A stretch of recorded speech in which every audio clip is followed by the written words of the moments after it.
Let's see how we're doing with our, let me go and get some music here. Well, we aren't streaming yet. Everybody's thinking about it. Let's start some music here. We're waiting. We're waiting. Waiting for YouTube. It's always last. Come on, YouTube. There, you can do it. Dance with me, everybody. Russell, want to see those Welcome to moves. Read My Lips Radio, Texas a lively dance. hour of unscripted conversations with savvy creatives. Kevin, come on. Producer and You see those host, shows. aka Who's thinking Radio about Red, it? asks novelists, artists, photographers, designers, comedians, actors, musicians, Come on. composers, screenwriters, directors, and technology innovators about their creative passion, inspirational muses, and how they create. Ooh, how those lips can talk.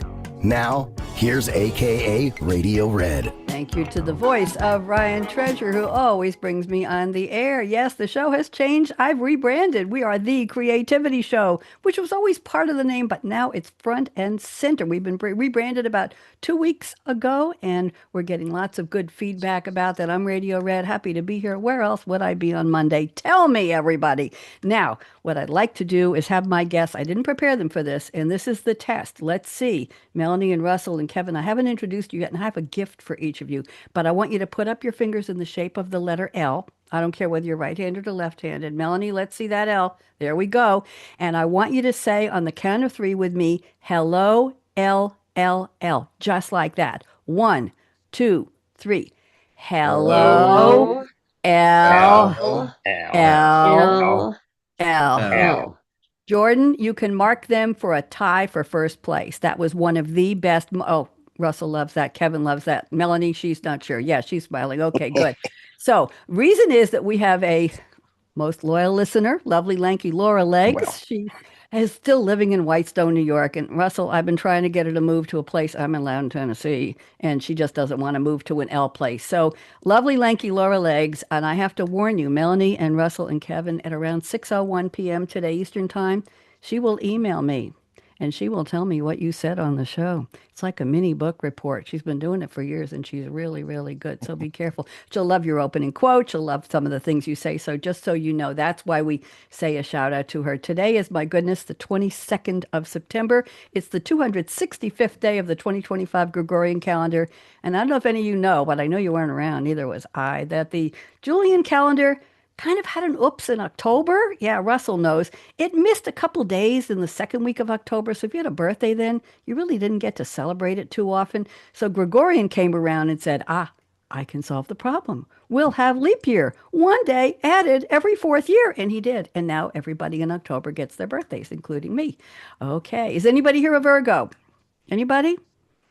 August 23rd to September 22nd, no Virgos. Okay, well, I'm a Libra. We'll just leave that one alone. So let's see. I have a couple of announcements here. Just bear with me today. Today, Joan Jett is 67 years old today. Anybody remember Joan Jett? Yes? That's Godmother of awful. I can't believe it. Godmother of Punk. Andre Bocelli, the Italian opera singer, has 15 solo albums, three greatest hits. He has 90 million sales of records around the world. He's 67. Could be the brother of Joan Jett. And anybody remember Chachi on Happy Days?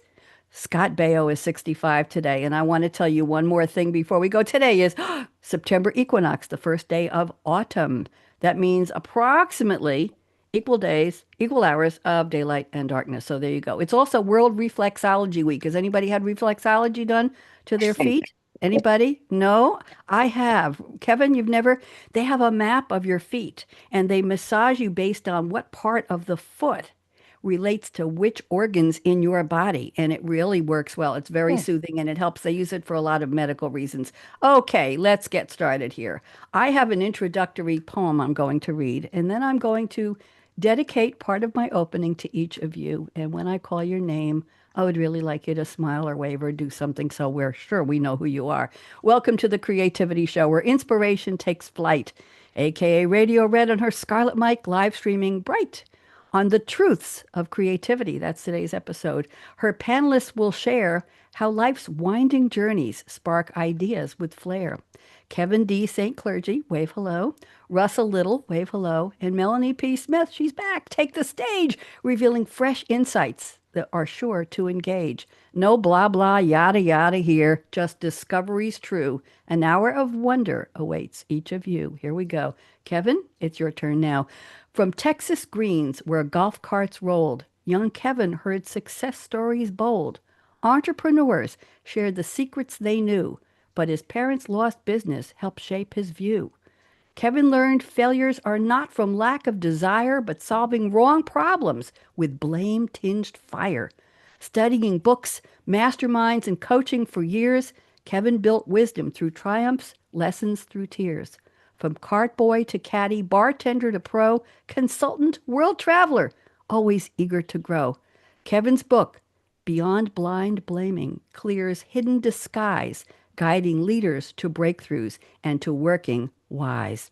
Kevin, I hope you like that. I didn't like it. I loved it. Thank you. You're Awesome. welcome. These are my gifts to each of you. Russell is next. From Amarillo roots in a blue collar land, Russell faced learning struggles few could withstand.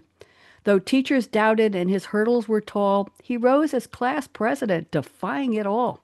5 schools behind him, yet Russell claimed the prize. Texas Tech valedictorian, to everyone's surprise. Then Texas law, where his brilliance would show, top of his class and bar scores that glow. For 41 years, Russell fought in the courts, divorces and defenses in relentless reports. Now his thrillers bring readers suspense to explore. Murder for Me and Murder by Storm leave them hungry for more. Russell, how'd I do? I'm kind of speechless. Good. Can I get a copy of that? I'll send you a clip of me reading it. I don't give out the I text. love it. There you go. I can do that for all of you. And Melanie is next. I'm so happy to see you again, Melanie. From Utah's wide fields where farm kids would play, Melanie worked hard, then chased fun each day. With horses and softball on water she'd glide. I'm all choked up here. Adventure and duty both walked side by side. Her studies advanced with 3 degrees in her hand. Business and conflict, Melanie learned to command. At 20, she entered the sheriff's wide door and served in special ops for decades and more. From SWAT to K-9 to rescues at night, Melanie brought order and courage to crisis and fight. Her more than 30 novels regale with suspense running deep and realism crafted from the secrets she keeps. On Harley or ATV, Melanie still seeks the thrill, exploring new back roads with her wanderer's will. How'd you like that, Melanie? Sounds great. I'm glad. Here we go. So gather round with us where the cool vibes sway as we dive deep into creativity. Yes, right now, today, aka Radio Red's energy. That's me, lights the way. We hope to inspire you to live large, love life, and play. And that was my gift to all of you. Anybody still talking to me? Yes. That was I'm a here. great gift. I didn't jump off yet. I'm glad. I'm good. Oh, good. Stick around for a while. We got more to go here. So, what I'd like to do now, before we get to the opening quotes, is I'd like to give you each about 3 minutes to tell me what would you like to emphasize or what did I miss in the opening? Because taking a whole life, you each sent me your origin stories. I don't do bios or CVs anymore. It's got to be origin. If there's anything I missed that you would like to highlight, take a couple minutes to share a little more with us. So, Kevin St.Clergy, I'm so happy to see you. I met you at the National Publicity Summit several months ago, and here you are. I know you have your own podcast. So, Kevin, I'm putting you on speaker view. Officially welcome to the Creativity Show. And why don't you tell us a little bit more? Go ahead.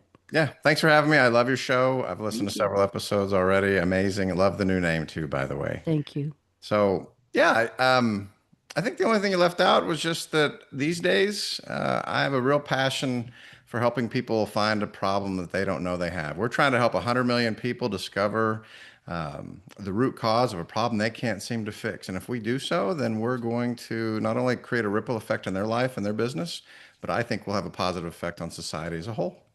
That would be a very nice thing. We're ready for positive effects in every way, everywhere, everything we do. Thank you, Kevin. Let's go to Russell Little. Russell, anything you'd like to add to your bio for us? I guess the only weird thing that I want to add to that bio, because that was perfect. I could never say all those things about myself and make them sound so nice. Aw. But, I've written out 4 or 5 hurricanes. That's something you do if you live on the Gulf Coast of Texas. And I've actually put that in my book. And I actually meant to put it in my book to create tension, but uh, when during the last Hurricane Harvey, I saw so much beautiful humanity of people, strangers risking their lives to help other strangers. Even though I was in a hurricane for 5 days, it was one of the greatest moments of my life because it changed my life. The inspiringness of seeing people risk their lives for strangers and being, inspired to help people too, like that. That's lovely. Thank you for adding that. That's very, very interesting. Yes, we don't often see that. I'm going to use an old phrase, the silver lining, right in the storm cloud. So thank you for that. I appreciate that. Melanie P. Smith is back. I met you a couple years ago through our mutual friend, and Russell knows him as well, Mickey Mickelson from Creative Edge PR. And Melanie, he said, Melanie wants to come back. And I said, fine, I'd love to see her. So, Melanie, I'm putting you on speaker view. Is there anything else you want to tell us? I can't think of anything. I think he did a great job with the intro. I can't, off the top of my head, I can't think of anything you left out. Okay, I'm going to ask you. I looked on your website and I counted about more than 30 books. Was I right on that number? How many have you got? You are pretty close. I haven't counted them recently. Some of those books are short stories, but my short stories are at least 150 pages, so some people call them novels. So I think you're pretty accurate. I'm still working on my novella and it's going to be about 150 pages and I'm calling it a novella. So there you go. Yeah, It's so a lot of little stories blended into one big, it's a semi-thriller. It's an almost murder sassy. Well, we'll just leave it at that. Melanie, you want to drop the names of one or two of your favorite characters you've written about? they're like kids. I can't pick a favorite character. So Okay. uh All I right. have my Paige Carter series is one that seems to be popular with my readers. That's a female police officer. Her name is Paige Carter, so I'll just drop that one. Is she modeled on your experience as a law enforcement person? Not exactly. I've been told by people that know me that my character comes through in her, Hmm. but I didn't do that intentionally. I think Okay. as a writer, that's probably unavoidable. Your characteristics of yourself is going to come through in your writing. There you go. Thank you very much. Thank you all for enjoying my intros. Let's go to the part of the show where I've asked each of you to please send me a fictional quote from a fictional character in a fictional movie or TV show or a song lyric. And I'll read the quote with a little bit of background, and I'd like you to explain what it has to do with your own creativity. So Kevin has sent a quote from Marquis de Gramont. I'm going to say that the French way, Kevin, played by Bill Skarsgård. The movie, of course, is John Wick Chapter 4. This is a 2023 neo-noir action thriller film. Keanu Reeves, of course, returns again as John Wick. And the Marquis, Vincent Bisset de Gramont, aka the Marquis, is the primary antagonist, a French crime lord, a powerful emissary of the High Table, appointed to reassert its authority after the death of the elder. He is arrogant, he is a sadist. He has ambitions to become a legend, and he wants to eliminate John Wick and anyone who helps him out. And here is the quote: how you do anything is how you do everything. What an interesting quote. I never expected that from a movie like that. Russell saying, where did he find that one? Kevin, I'm putting you back on speaker view. Would you please spend a couple minutes and tell us what this has to do with your creativity? Go ahead. Yeah, I actually heard it in a pool with a very successful person who had a multi-billion-dollar business where I was living in Austin. He said it, and I never forgot it. This was about 15 years ago, way before the movie. And I actually have. I wish I could show you, but I have. It's a sign I look at every day. It's in my little kitchenette. So when I sit down and I look, or I go get a drink, it says there. It's on the wall. How you do anything is how you do everything. And when I heard it, it really made me think because at the time, I have a bad habit of throwing myself into my business and ignoring everything else because it's what I absolutely love to do. And then it just got me thinking, well, gosh, if you don't have good relationships at home, you can't really be as successful as you want to be. Because to me now that I'm 53 years old, I've actually figured out that true wealth comes when you have things money can't buy. And so, how you do anything is how you do everything has helped me lose 40 pounds over the last year. It has helped me have a wonderful relationship with a girlfriend who's 43 years old and has 5 grandkids and 4 adult children, which is That's crazy. So, I was awesome. single for 10 years. So, my life has gone from 0 to 100 miles an hour. And we all know Wow. you can't jump off a train going 100 miles an hour, but I'm in.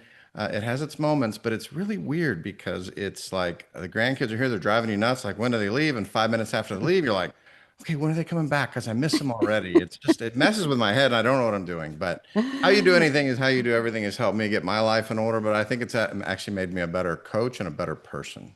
Thank you. That was lovely. And by the way, you said don't jump off a train.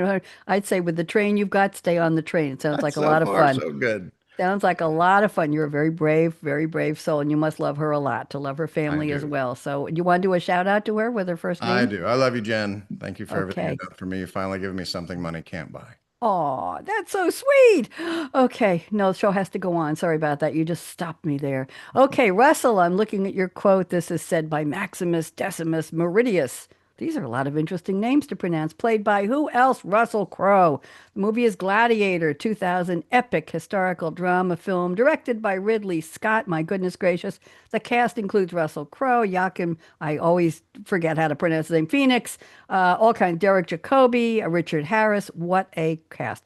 Crowe portrays Meridius, a Roman general who's betrayed when Commodus, the ambitious son of Emperor Marcus Aurelius, boy, I'm getting the S's here, murders his father and seizes the throne. Sounds similar to what we just talked about in the other movie. Reduced to slavery, Maximus becomes a gladiator and rises through the ranks of the arena, determined to avenge the murders of his family and the emperor. Interestingly enough, this movie grossed $465.5 million worldwide, the second highest grossing film of 2000. It won 5 Oscars: Best Picture, Best Actor, considered one of the most influential films of the 21st century. My goodness. Here's the quote Russell has picked: Death smiles at us. All a man can do is smile back. Russell, I need to see you smiling right now. I'm happy. There you go. Okay, I'm putting you back on speaker view. Tell us, what does this mean to your creativity, Russell? Well, I'm really a follower of Marcus Aurelius, and this is an interpretation of what he wrote. And uh, what it says is uh, don't put time off. Live like you're you're as good as dead and squeeze all the juice you can out of life. And I've actually lived my whole life that way, trying to squeeze every bit of juice out of life. And can I say, Kevin's answer was superior to anything I could say. Kevin, that was spectacular.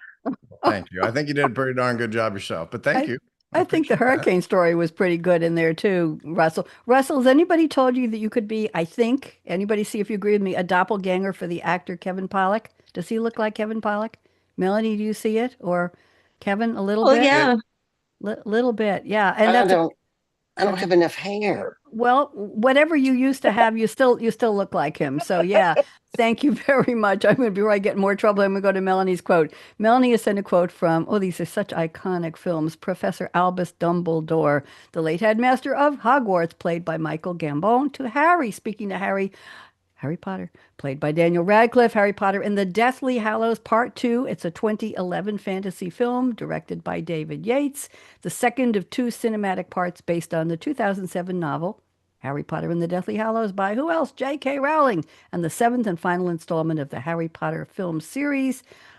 Concludes Harry Potter's quest to find and destroy Lord Voldemort's Horcruxes. I'm just not saying that right. Horcruxes, in order to stop him once and for all. It claimed the worldwide opening weekend record, earning $483.2 million, setting opening day and opening weekend records in many countries. It grossed over $1.3 billion, becoming the third highest grossing film and the highest grossing of 2011. Oh my goodness gracious. Here's the quote Melanie has picked. Of course it is happening inside your head, Harry, but why on earth should that mean it is not real? That's interesting. Melanie, what does this have to do with your creativity, please? People ask me why I write, and I jokingly tell them I do it just to justify all those voices in my head. So when I heard that, I thought that is the perfect quote for my writing because when I write a story, it's kind of almost like a movie in my head. Um, so just because it's in my head, it doesn't mean it's not real. I just have to put it down on paper. Do your characters talk to you? Do they tell you what they want to look like, what they want to sound like, what they want to say, Melanie? Yes, very much so. When I very first started writing, I thought, because I'm a very organized person, I thought I would be a really big plotter and sit down and just plot everything out. So I started making an outline of what was going to happen in my story, and my characters said, "No way, that's not going to happen." And they went a completely different direction. And that was the last time I did that. I just, jot down little notes about what they look like in my head, but I just write the story. There you go. I wrote 3 romantic comedy plays, actually 3, one I did twice with a different ending and different actors about 10 years ago and produced them at my TV studio in Long Island, New York when I lived there. And I will tell you that I wrote them from 1 o'clock till 4 o'clock in the morning. In 3 nights, the first play was done. The characters just told me who they were, what they looked like, what they wanted to say, what their mood was, what their relationship was about, and I just kept typing. That was it. There was no thinking about it. They just said, "This is who we are," and just make it happen. And I did. And then I had the privilege of bringing in some community actors who did it on a volunteer basis, and I had to coach them and see what they did with my characters, Melanie. That's very interesting to see how the characters come to life through an act. These were actors who mostly did community theater all over Long Island. They were experienced. They weren't just off the street, "Oh, I think I want to act." They knew how to read a script. So we set up monitors, teleprompters in the studio because I couldn't make them memorize it because they were doing so many plays other places. I said, no work is required. Just show up, green screen, sitting on a box in an empty studio with a green curtain behind them. And we projected all of the scenery over them, around them. But it was such a privilege seeing the characters that were in my head, Melanie, come to life through human actors and recording. And I can send you all the links if you want to see them. They're 26 minutes long and I have them on Vimeo. So if you'd like to see them, I'll send you the links after. But thank you for that. Thank you all for the very interesting quotes. And I love the iconic movies you have all picked. So let's go on now. We're going to talk about your creativity statements. I asked you each to send 4, and I'm going to pick one at a time, whatever I would like to talk about. And I'm going to ask you to, shall we say, unpack, like they do on a news show, unpack it. And then I'd like to go around the table and see if anybody has anything to say. So here's how it works. Very simple. Kevin, I'm going to pick one of your statements. I've already got it selected. I will read it. You don't have to find it. Embellish it, enhance it, unpack it, whatever you want to say. It's about your creativity, and you have some good ones in here. And then Russell and Melanie, if you have anything to say, I'd rather you volunteer rather than me. Okay, Russell, what do you want to say? I don't want to pick on you, but I think you each have 10 fingers. I could make all kinds of things happen with balloons here and confetti and everything. There we go. We got the balloons. Okay, that's good. But I would like you to remember I will respond to any finger except the middle one. So one of your nice fingers, just wiggle the finger and I will see you. Kevin, I'm the green room warm-up comedian and I try to be I'm funny loving on it. the show once in a Pretty while. good. I used to do stand up and now I just try to be funny sitting down. Okay, so I'm going to read Kevin's statement number 2. This is interesting. You said, for me, I'm quoting Kevin, creativity is chasing ideas that show up uninvited. Usually when I'm busy doing something else, like walking 15,500 steps a day. Ideas like content or video ideas. And then Kevin adds, with Meta sunglasses, you can shoot your ideas for videos on the spot, on a walk, in the car, anywhere. So let's talk about, we'll call this modern creativity. Kevin, tell us more, please. This is interesting. Well, I love it. Well, I guess I'll start with when I walked on fire with Tony Robbins. So I went to one of his events and he said something I'll always remember. He said, look, there's only one way to instantly change your state. And let's face it, we all have bad days. We all have things that happen to us that we can't control. But he's like, look, if you want to change your state, there's one thing you can do immediately, and it is move.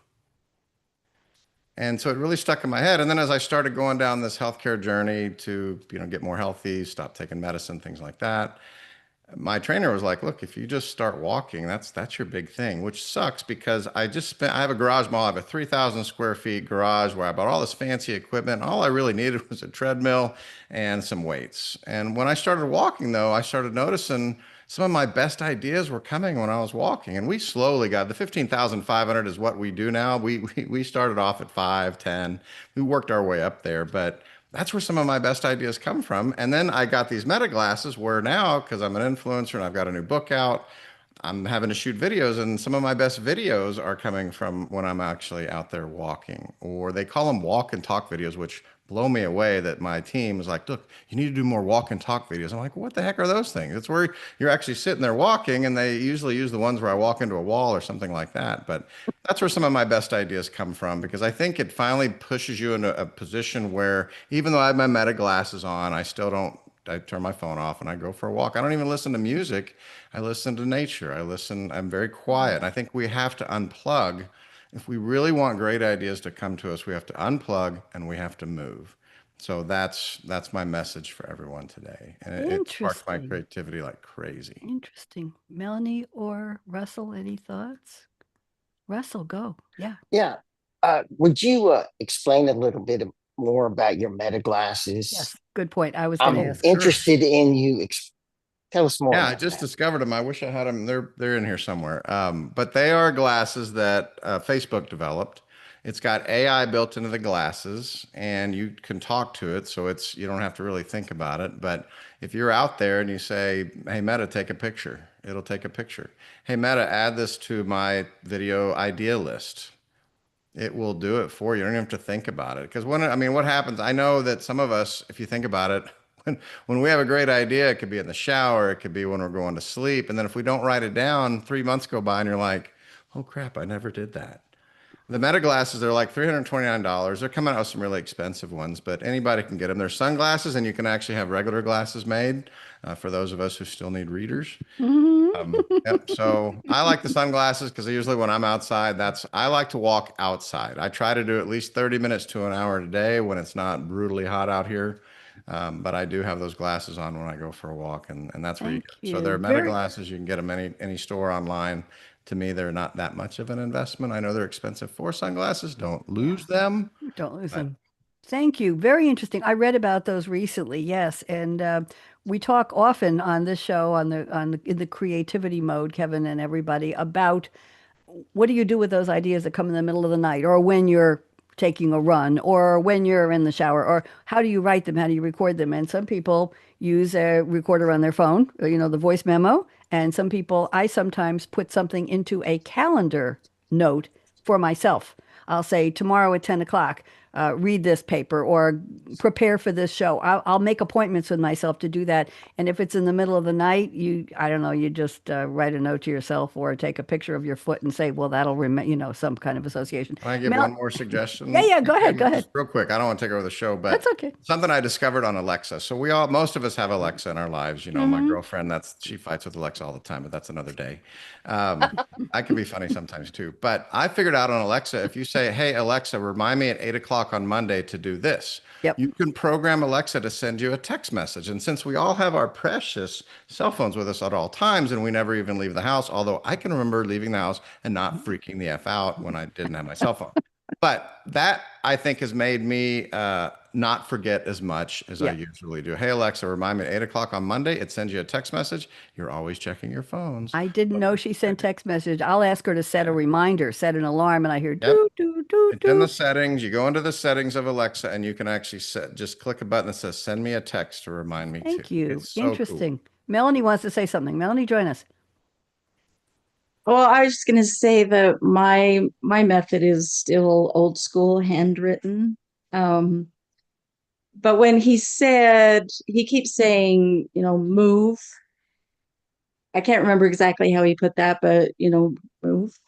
Um, I keep thinking of photography because that is a huge thing in photography. If you're not getting the right picture, the right landscape, the right point of view, move your feet. That's kind of the thing. And I do photography a lot for, I help produce a magazine. So I do photography a lot to do, book covers and things in the magazine. And it reminded me of that. That's a concept of creativity. I think no matter what you're doing, photography, writing, or Move. just in life, move. Just Move. move your feet. Isn't that interesting? I hadn't heard that. This is an interesting theme that has not come up before. And I'll just give you all a little comment here.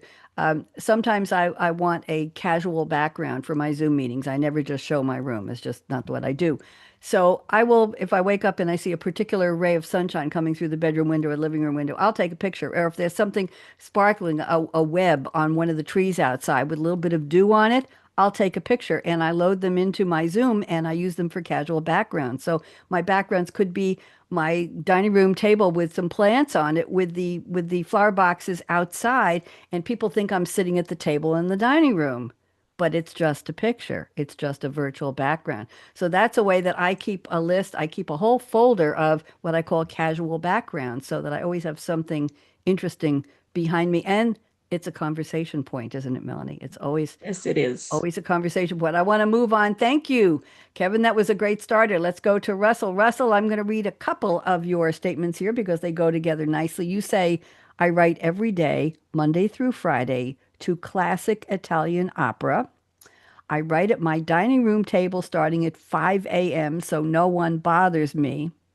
And I follow Hemingway's advice. Stop your day's writing when you already know the next sentence. That should pique Melanie's interest there. Okay, Russell, tell us a little bit more. What is it like in your dining room table at 5 a.m.? How quiet is it? And are you playing opera at 5 a.m.? I want to I know. play Verdi. You play what? Verdi. Oh, Verdi. Okay. Yes, Yeah. he's a old composer. He's my favorite Italian composer. I play in my headphones because if I wake my wife, I will pay a heavy price. So I have to I get up before 5. I take the dog for a quick walk. Then she goes back to sleep, and I write till my wife gets up, and then we have coffee by the fireplace until she goes to work. And uh, then it depends upon how many words I was able to get. And, the Hemingway quote is very important to me because I have to deal with a lot of blocks. And the way I've uh, been able to avoid writer's block is by knowing the next sentence for the next day and obsessing about it all day long because then I'm ready to go the next day. If I don't do that, I pay for it the next day.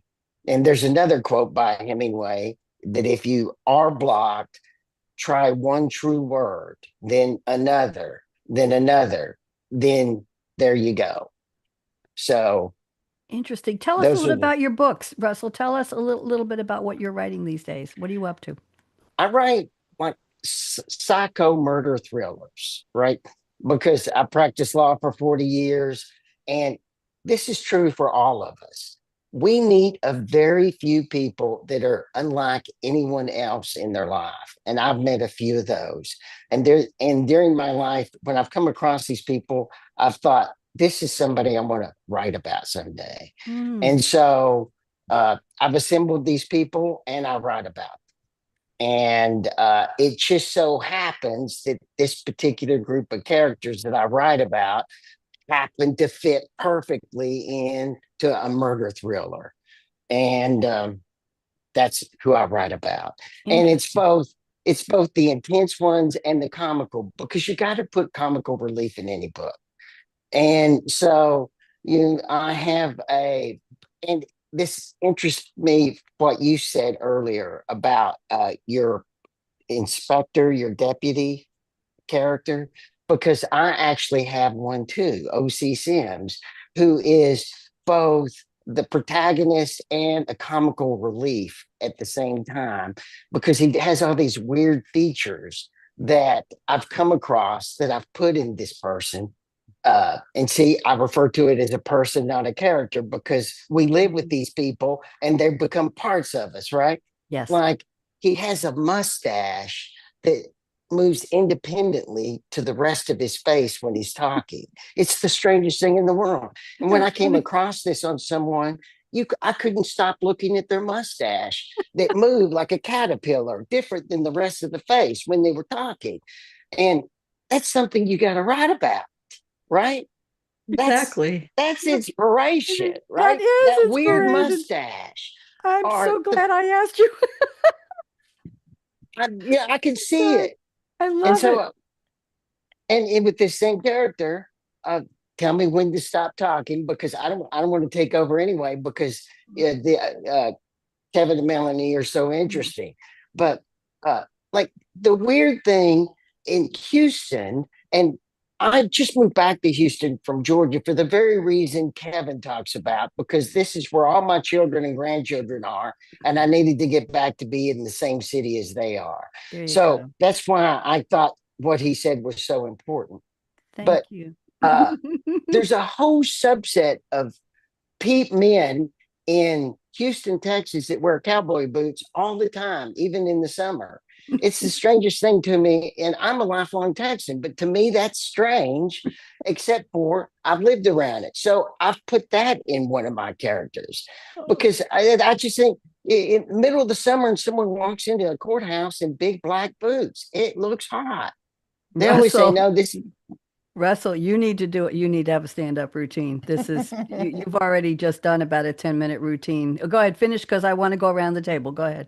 I'm a little touchy about stand-up routines because my son started doing stand-up routine and his father is the main point of his jokes. Oh, So oh, I'm just saying, I don't want to talk about there you that. go. And by the way, I forgot that the sun is going to come in and flame me out basically here. Oh, you I look can't, I'm great. not going to get up and move. So you're going to see me going through various light shades here, and I'm just going to leave it alone today. It's just the way I can't even see. Oh, it's all right. We got 20 minutes. I should be fine. So if I kind of disappear, you'll know I'm still here. Very interesting. Melanie, you were laughing. Kevin was laughing. Anybody want to make any comments back to Russell about how he's inspired for at least for comedy through his characters? What do you think, Kevin? Melanie? You made me think of, I dated a Ukrainian woman for a while, and she just would look at me sometimes and go, "Sometimes you're not funny." Just like that. She didn't understand sarcasm. So it was like, oh man. And her friends were like, "Sometimes you're not funny. That's awesome." I'm like, yeah, I get it. But you are funny, Russell. And I don't care if your son uses you. I don't care what your son says. I think you're all right. You are. Melanie, any comments about the inspiration, about the boots and the mustache? I thought you were hysterical with the mustache. No, but I can relate to Kevin because my husband tells me that if I'm sarcastic, he'll say, I know you think you're funny, but you're not funny. And I tell him, yes, I am. You just don't get my humor.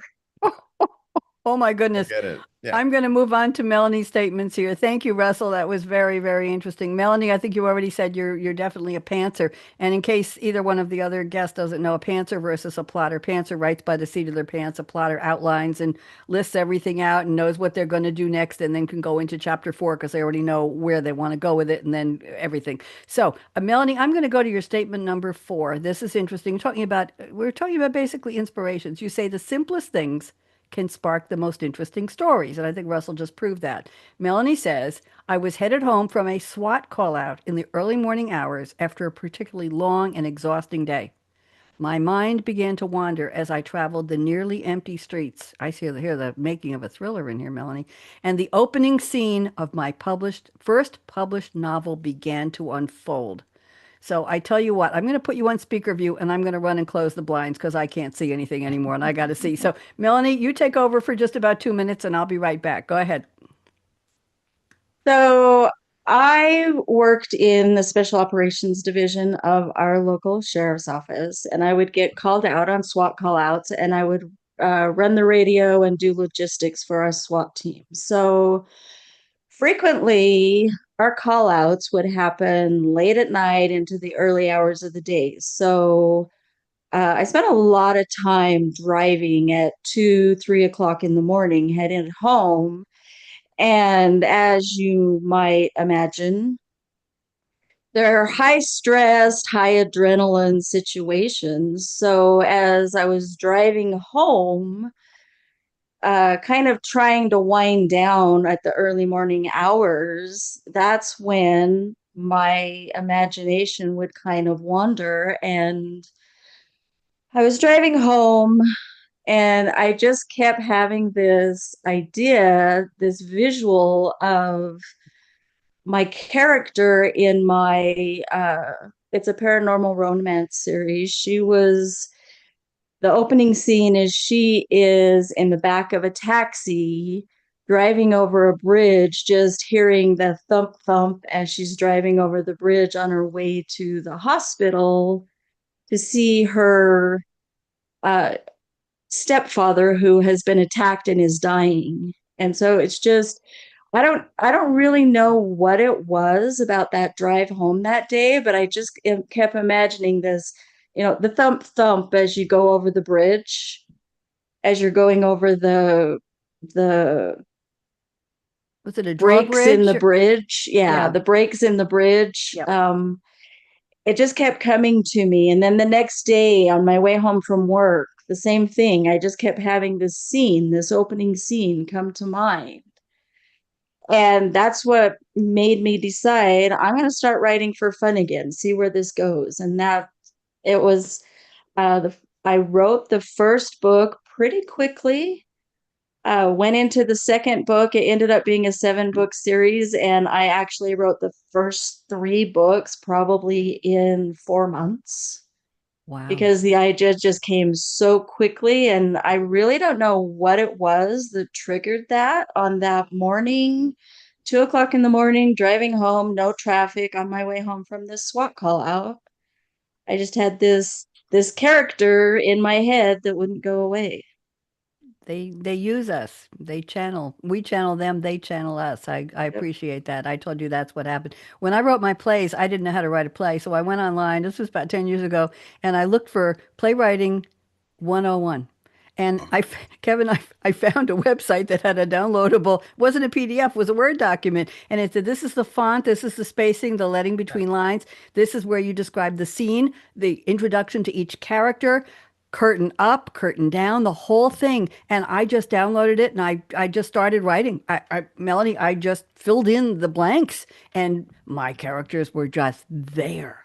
They were just there. And it was so much fun to welcome them. That sounds kind of interesting, but it was so much fun to welcome them. Talking about scenes and inspirations, Russell or Kevin, anything you want to add to? Yeah, Russell, go ahead first. Okay, well, I find it amazing that she is creative post massive adrenaline rush. Ah, Because, and what that tells us is that she does that all the time and she's used to it because that's what that tells us. And that also tells us how much her character lives in her mind. yes. But I actually find that amazing. I mean, are you actually creative a lot of times post adrenaline rush Hmm. maniac time?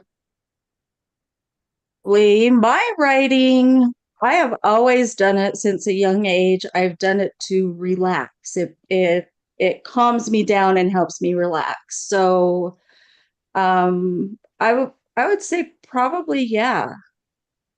Interesting. Interesting. All fueled up. Kevin, comments? Well, I was just going to say, I mean, 2 of my favorite shows are Forensic Files and SVU, Law and Order. And I really feel like I'm kind of on a Law and Order episode because we've got the cop, we've got the attorney, we've got the comedic relief. Is So that me? there's you, and then you got, I don't know where I fit in. Maybe I'm the psychologist, the self-help guy, You're the runner. you guys are You're really the have some big exercise guru. problems. That's right. Yeah. You're the Well, don't you're tell the me. fitness guru. I'm not, that was one of my limiting beliefs. I never wanted to be that self-adulating gallon drinking douchebag that skips out on a glass of wine. And that's what I had to get over to get through this. Anyway, um, Well, as long as you're not the victim, you're probably that's okay. true. That's true. But But what I at love this, about yours is when you have that inspiration and you go home and you write, it's similar to like when I talked about being on a walk and I come home, and then Radio Red, you yeah, brought up fine. tools. And like back in the day, yeah, we Googled stuff and now we've got AI. So if we have something that's on our mind, we can come home and I don't know about anybody else, but I like to flip back and forth between Chat GPT, who, by the way, I'm always nice to because you never know if they do take away all over the world, they'll remember the guy who always said thank you, which I just read cost those companies millions of dollars a I year. know, but I still say please and thank you. And I know, me too. mine is So French, and I send her kisses, and I say bisous, yeah, bisous, exactly. merci. So I'm always You nice and to I her. are safe. Everybody else, I Yeah, would work I on don't that. know about Anywho, that. but yeah, you can come I'm home dead. and hash out those ideas so they can go in your book. So if there's any aspiring writers, I love what you just went through. But I think, what do you do when it comes to you on the road? And then how do you get it on paper? Because I know you're a paper person. You had that happen a couple of times, but what do you use Yeah. to capture it like on the road? I call them satellites. Like, what do you have, whether it's your phone or a little mini notebook? What do you do to capture those ideas and get them down? Melanie? If I'm driving, I will just like record on my phone. Just I have a recorder that I can just hit record and then I can just start talking. And then I can take that when I get home. Those will give me my little reminders of what I was thinking. And then I go home and just sit down and write. And this is a perfect place for me to insert another statement from Kevin, because I was saving this one, Kevin. And I'm just going to introduce this. I think you'll know it's your statement number 4. And you said, creativity is the collision between frustration, curiosity, and the belief that there's always a better way. I thought that was very interesting. And before you say anything, Melanie was nodding. Melanie, did this hit you in any way? Frustration, curiosity, in a better way? Does the so I used to write a lot when I was young growing up, and then I stopped when I started going to school because, term papers and all of that. And then when I was at the sheriff's office, I've retired actually now, but that was so busy with work, 40 hours a week plus all my call outs and all of that. So I wasn't writing. And what actually prompted me to start writing for fun again is finding a better way. I kept trying to read books and I just didn't like them. And I had a whole bunch that I did not finish, which was unusual for me because I hate to do that. And so that prompted my creativity is, well, if I was writing this story, I would go in this way. Or if I was doing this, I'd go in this way. And it really just prompted me, motivated me to sit down and start writing again. Kevin, that was your statement. What do you think? You want to add to it? Yeah. Well, that made me think of another quote, a little off script, but That's all right. what you made me think of is change really occurs when the pain of staying the same becomes less than the pain of change. Mm. And that I learned from my business partner, Eric Sorensen, who's a great guy and a good friend of mine and has helped me a lot. And we help a lot of people. But yeah, that's a big quote. I think it has to sink in for people because it took me a little Yeah. bit to realize that. So Yep. that's really that's probably the core message I'd like everybody to listen to today, what I Thank just you. said. Russell, any thoughts about that? The frustration, the curiosity? What do you think?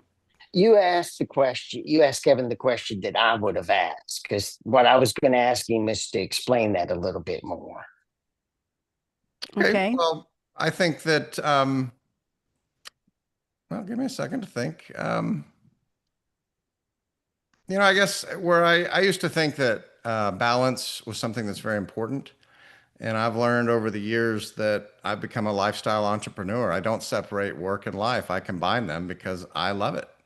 One Mm-hmm. example that I have is I was trying to figure out a way to get my steps in, but have some fun and maybe make a little money on the side too. So I came up with this concept called Treadmill Time with Kevin. It's a coaching program.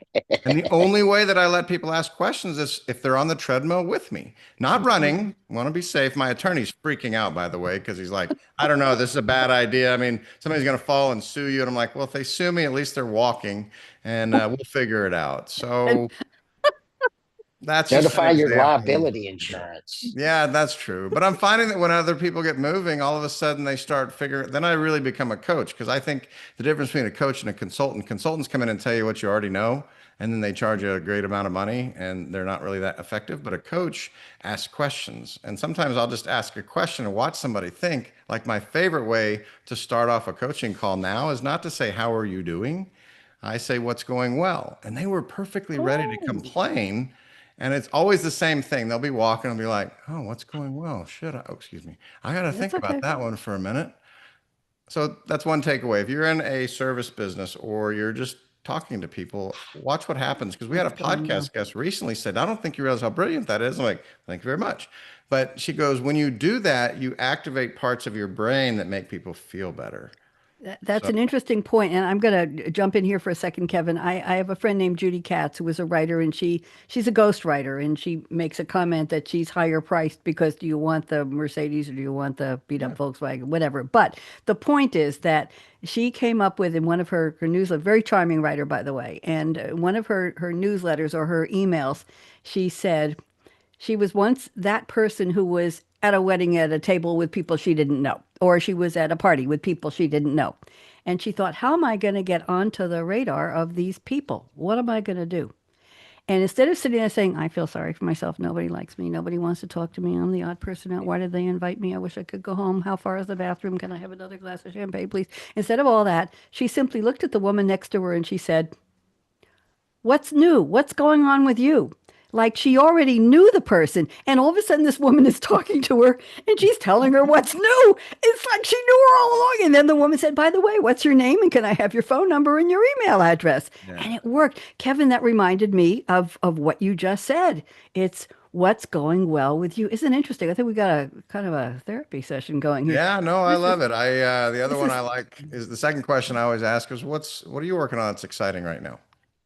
very, Instead of what do very, you do? I stopped asking what are you doing for a living because it's like, boring. But what are you working on it, that's exciting right now? And it's really fascinating to hear what yeah. people say. Oh, I'm going paragliding in Uruguay next week, or I'm going to start underwater basket weaving.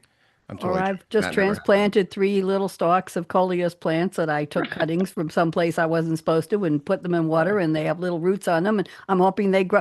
You too, Russell?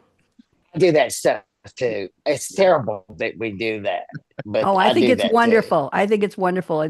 I used to, when I lived in Durham, North Carolina, I went to a spa and hairdresser place, and 3 times a week I would have massages upstairs, and then the fourth time it was red day. And they when this it was outside walkway outside these stores. It was like an open mall basically, and they had coleus plants growing from the landscaping there, Russell, that were literally 8 feet tall. I mean, the biggest damn play. They were like trees. And so I'd bring a little baggie with little tiny scissors and a little piece of paper towel with water on it. And I'd leave it in my purse. And when I was done with whatever I was doing at the spa, I'd walk over and I'd just kind of quietly look around, like get the scissors on, clip, clip, clip. And I'd fill the little baggie with, and then they'd have the water inside. And then I'd drive home a half hour and they were still alive. And then I'd put them in water and root them. And that's what I did. But the trick is they change the landscaping when it gets to about October or November and they pulled all the plants. They literally take them out. All of that gorgeousness. I don't know what they do, throw it in a landfill somewhere. So you got to get them all. And now my hair salon has smaller coleus outside and I clip them when I go to my car. Okay, we've got about 4 minutes left. And what I'd like to do is before I do my closing, I want to read you all a poem. I'm part of an online poetry group. And if you've ever listened to the whole show, you know I usually do this by the end, but I think you'll enjoy it if you haven't heard it. So forgive me, LLL, lovely lanky Laura legs, for repeating this again. Here we go. This is an acrostic. We get a prompt from our moderator on Writer's Digest, Robert Lee Brewer, every Wednesday morning early, and we write any kind of poetry. There are about 30 or 40 of us. It's a free site. And then during April and November, we get a prompt every day of the month. So, Melanie, I write between 3 and 5 poems a day, every day of April, every day of November. I've been doing it 3 years. I got about 700 poems. I like acrostics. I like limericks. I break the fifth line in the limerick. It's not just a rhyme. It's a run-on sentence that's about 3 lines long, and then it has the beat that rhymes with A, A, B, B, A. So I have a lot of fun with it. Now, so this is a night shift was the prompt, NIGHTSHIFT, and this is an acrostic. I'm going to read it and I'll try to lean in and emphasize the letter NIGHTSHIFT. So listen up. Never really quite at rest. It's the life of a creative. Going, gripping, gyrating, growling, groaning, growing, highs and lows, flowing on a mental Mobius strip. The days are the nights are the days again, shifting off and on, into and out of gear, hoping for unique brilliance even once. It's a calling, command, curse, roller coaster, finding eureka, euphoria amid frustration, fears. Thus is the life of the creative. Did I resonate with any of you? I love it. Thank you. Thank you. I never Thank you. get Thank I you. I never get tired of reading that because it gets me excited that I had all those thoughts. And I'll give you one more. This was a write a blank like blank, BLANKLIKE blank acrostic, and I wrote, All right, this is very short. Believe in love always. Never kiss a leprechaun in a kayak. Every boat's like a nervous kangaroo. Okay. That was one of the silly ones. I have a lot of fun. I want to thank all of you. We've got about a minute and a half left. I'll be in touch with all of you. Stick around afterwards because we can talk for a few minutes. I have some ideas because I'd like to invite you to do some other things with me. But I am very grateful to the three of you for sharing your creativity, your passion, your humanity, your personalities, and your love with me and my viewers and listeners. I really appreciate you. So, and Melanie and Russell, you can thank Mickey and tell him you had a really good time with Radio Red. And Kevin, I'm doing another summit in 2 weeks. So Awesome. I'll be inviting another 35 to 40 people on the show, and we'll see how that goes. So let me read my closing now, and let's see. And I also want to tell you there's something called, this is David Byrne. He calls them little beginnings. We were talking about how do you catch those snippets of ideas. He said, sometimes I have the title of a song that comes to me and I write it down and I go, expand on that. I think there's something there. And then I have on my computer, a whole lot of music ideas that have maybe a melody, a nonsense word melody, awaiting words. I usually need something to start. Hard to start from nothing. I accumulate these very little beginnings. When I come back, I have something to build on. So I'm sharing that with all of you. And let me see if I can find my proper closing here. And here we go. Ready up. We got to go fast. Life is short. Break the rules. Yes. Forgive quickly. I'm still figuring that one out. Kiss slowly. Oh, yes. Love truly. Laugh uncontrollably. Laugh with me. 1, 2, 3. There you go. And never regret anything that made you smile. Finally, work like you don't need the money. Dance like no one's watching. They watched when I danced. Sing like nobody's listening. Love like you've never been hurt. We've all been hurt. Let your heart regrow, regroup, rejuvenate, and come back and love again. Money talks, chocolate sings, la. And last but not least, I stole this line from somebody years ago. Thank you for turning me on. Melanie, lovely to see you. Kevin, a treat. Russell, wonderful. And let's do the outro music. And here we go. On Read My Lips Let me Radio, make it louder. Producer and host, aka Radio Red, Dance invites you to eavesdrop on her live, unscripted Russell, conversations with smart, move. savvy, creative people as she dance. discovers what makes them tick, where they find their inspiration, when creativity first became their passion, and how their creative process can inspire the rest of us to think out of the box. Enjoy, aka That's Radio me. Red's always lively, cool conversations with creatives. Oh, how those lips can talk. Thank you very much.